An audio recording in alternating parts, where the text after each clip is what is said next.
Well, I will switch to English now because I assume that part of the audience is not still part of the community of proficient speakers of Spanish. And I would like to add that the Instituto Cervantes is not an end in itself. Instituto Cervantes is an instrument, a tool, very powerful one of public and cultural diplomacy. One of the main goals of Instituto Cervantes, our Latin American friends know that very well, is to bring together all of us, all the Spanish-speaking countries, in a joint effort to promote the international status of the Spanish and the cultures of the Spanish-speaking countries. We work together very closely. We have been doing so since the very inception of Instituto Cervantes in '91. And I think that this is also a very big achievement. There are many Spanish-speaking nations, very diverse in size, in geographic position, in aspirations, and we work together very closely, and that's a big achievement we should be very proud of.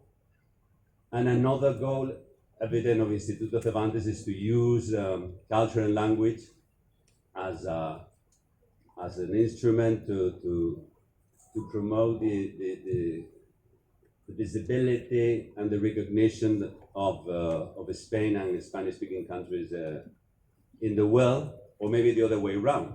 When I was working at the head office of Cervantes a few years ago, I very often doubted between which came first, whether to promote Spanish and the Spanish culture and the changes to culture, or whether to promote Spain and Spanish-speaking countries. My answer now is that we promoted changes.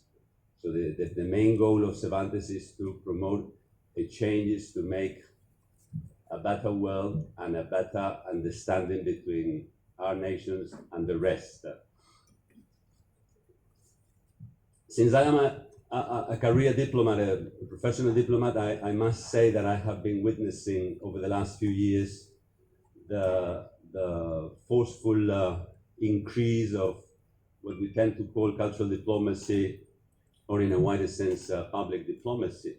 There was a time when peoples, civil society, as we say now in common parlance, didn't have the means to interact so easily and so quickly as they have now.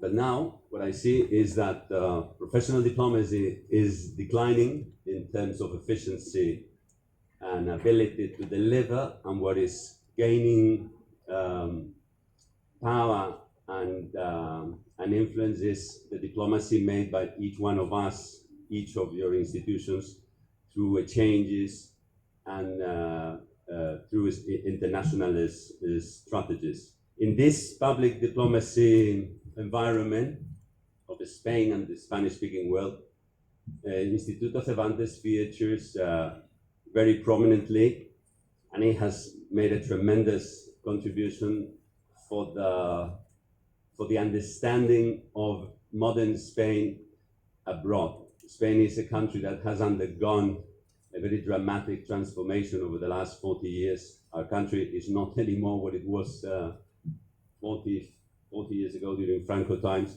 and Cervantes has contributed very much to make the modern Spain well known abroad.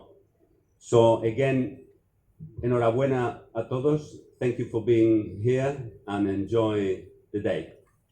Thank you.